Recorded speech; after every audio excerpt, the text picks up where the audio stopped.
Hi guys, ArchieLuxury, and who do I recommend in America? In America, who do I recommend for quality pre-owned wristwatches? David SW, David SW, David SW. Go to davidsw.com. He is the best, the greatest pre-owned dealer in all of the United States of America. David SW, David SW, David SW. Hi guys, I'm ArchieLuxury and I'm an everyday millionaire. I'm an everyday millionaire. Together with my wife, we have a net worth of over 1 million Australian dollars. We don't quite, not quite US 1 million, but hey. Guys, today I want to talk about the D word, divorce. As an everyday millionaire, what does divorce look like? And guys, I have done the sums. I've done the sums. And I gotta tell you, it ain't pretty. Okay, so let's have a look at a few things here. Basically, I'm in my second official marriage. I say third marriage because I had the Russian wife, I had a Thai wife. Now the Thai wife, I gave her an engagement ring and we went to a Buddhist marriage ceremony, but technically speaking, I was still married to the first wife and we didn't sign paperwork. So in the eyes of the law and Bill Clinton, we weren't actually officially married. The third wife, of course, was the Japanese one. So we had a little bit of trouble. We've had some marital problems. We had a little bit of a break, and I went to market, went to tender, and then I've decided to patch things up because I want to be an everyday millionaire. Okay, guys, so let's have a talk about it. Basically, in my country, Australia, if I was to divorce my wife, the partner who takes the children gets the majority of the estate. In Australia, the property settlement is separate to maintenance. It's an ongoing commitment to raising children. Now, what happens is the courts in Australia are biased towards helping the children. So it's who gets the children.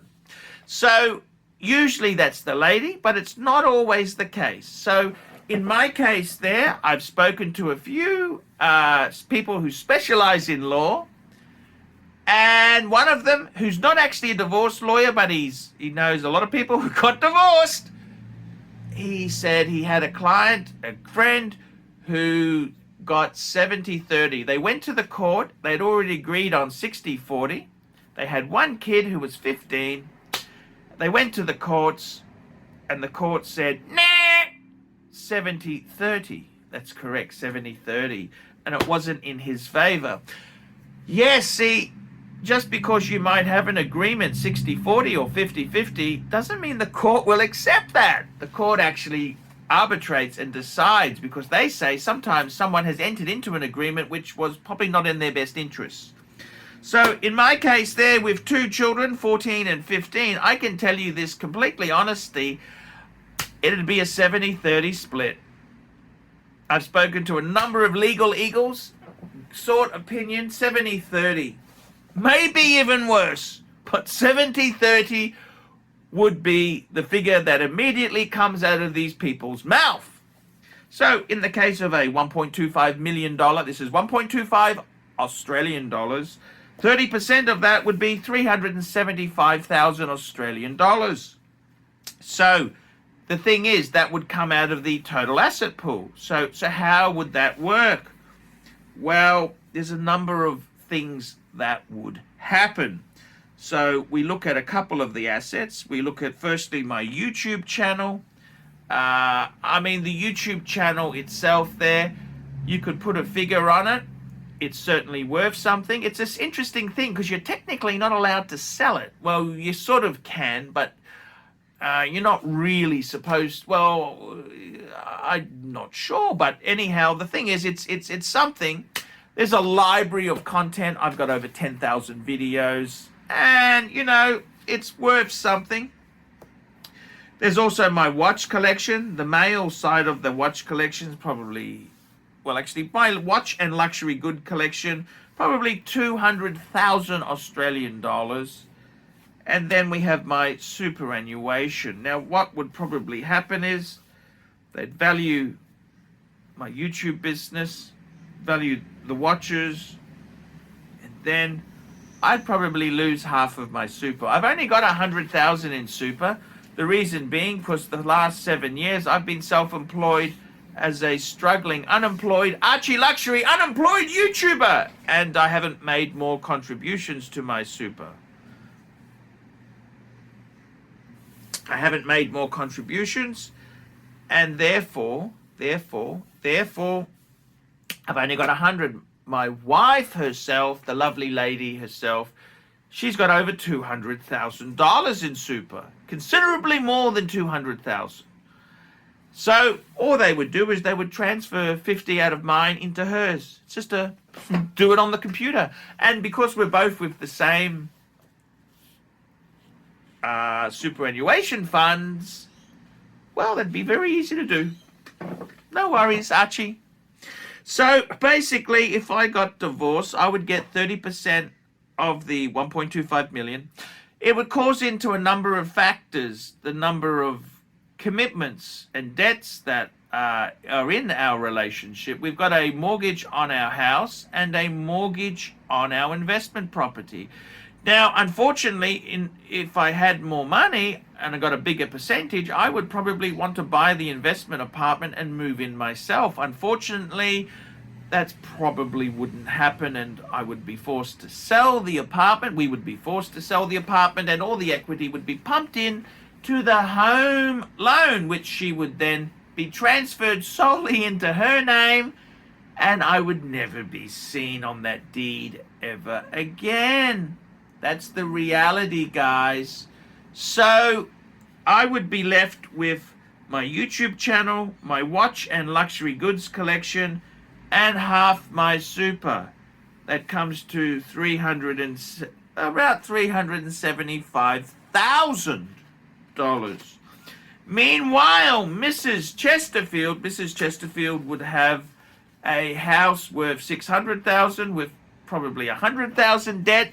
If we put the equity of the apartment in, she would get to keep the Honda Japanese Eco shitbox. She'd keep all the furniture, the piano, her handbag collection, and basically she'd have $250,000 over, nearly 300,000 in super.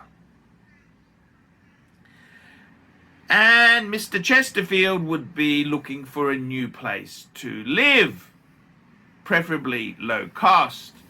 And he'd need to buy a new car, a used car, a good used Eco Jap shitbox. So as you can see there, divorce for Mr. Chesterfield probably isn't the best financial decision.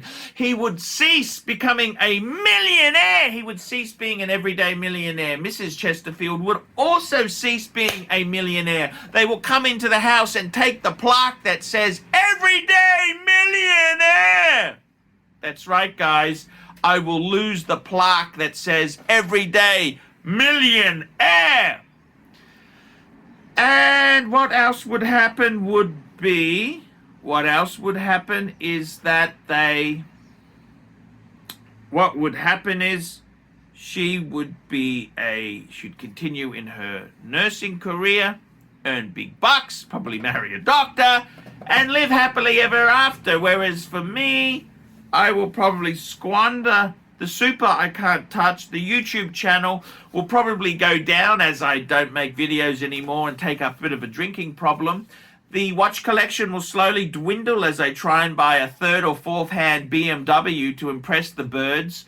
Try and rent a too expensive apartment to impress the ladies, and finally discover that middle-aged women don't like broke fat guys. And I gotta tell you, it's not a very pretty picture. And this is the reason I went to tender to see what was out in the marketplace. Before you crystallize your position, it's always a good idea to check the market readings. What does the market say? And when I went to market, Plenty of Fish, Tinder, Badoo, and what's the other one? OK Cupid. I discovered it really wasn't what I lost with this one, I wouldn't pick up with the next one. In fact, a lot of these ladies had less than $100,000 worth of total net worth and many liabilities, like a 11-year-old BMW X3, a couple of kids. Yeah, it's not looking good, Mr. Chesterfield. And this is one of the good reasons. You do a bit of a market analysis, talk to a lawyer, find out what percentage you'd get, and you then can reinvest money to making the wife happy. Because at the end of the day, I want to be an everyday millionaire. I want to be an everyday millionaire, and I don't really want to be living in a caravan park. I don't really want to be driving a third or fourth hand BMW 3 Series. I don't want to be living in an apartment I don't own.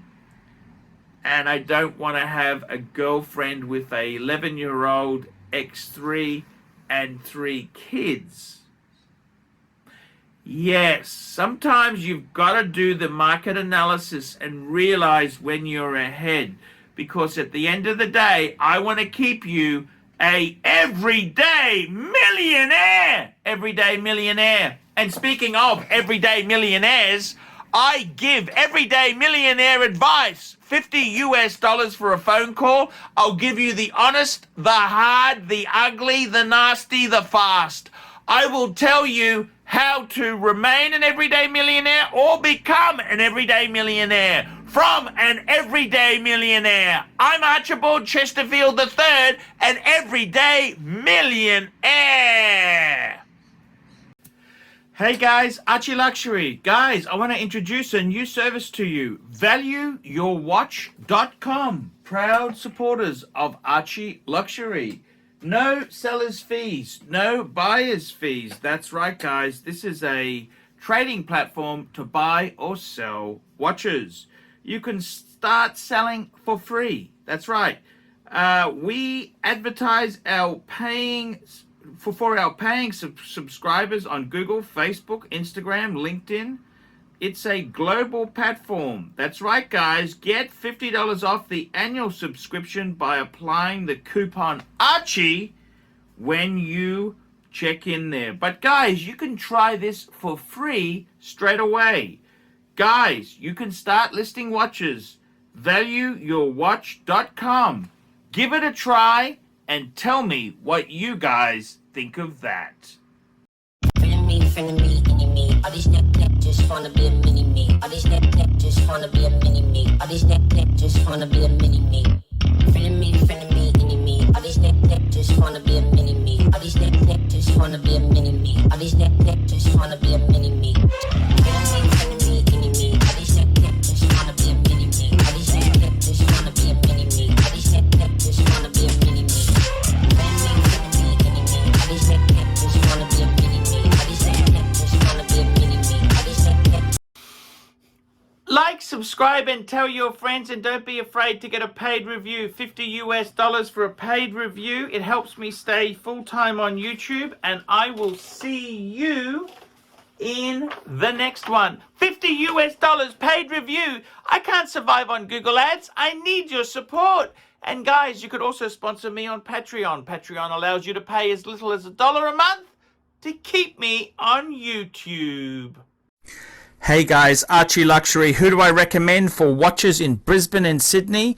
Vintage Watch Co. That's correct. Vintage Watch Co. in Brisbane Arcade in Brisbane and the Strand Arcade in Sydney. Vintage Watch Co. Brisbane and Sydney. Ronnie, I've known him since the late 90s. Ronnie is a top bloke. Luke is a great guy. Vintage Watch Co. That is who I recommend in Australia. Check out Vintage Watch Co. and the guys' amazing range of watches. They also do service and repairs. Vintage Watch Co. That is where the pontiff goes. You know, some of my Pateks came from Vintage Watch Co. That's right, guys, Vintage Watch Co.